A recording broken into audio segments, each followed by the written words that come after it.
Supreme court ने नैब तरामीम case का फैसला महफूज करने के बाद वफाक से जवाब तलब किया है।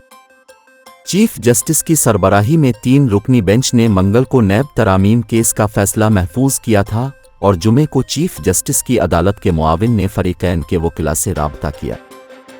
सुप्रीम कोर्ट ने फरीकैन के वकीला को फैसला महफूज होने के बाद एक सवाल भिजवा कर जवाब मांगा।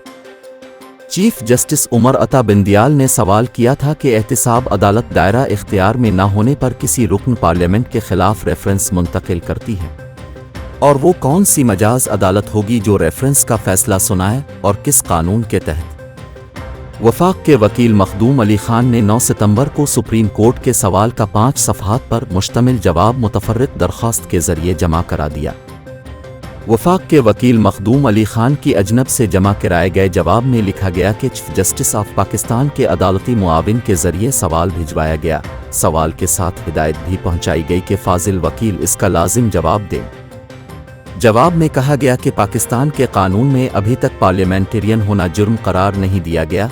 चीफ जस्टिस के सवाल का जवाब मुख्तलिफ सूरत हाल पर इन्हिसार करता है।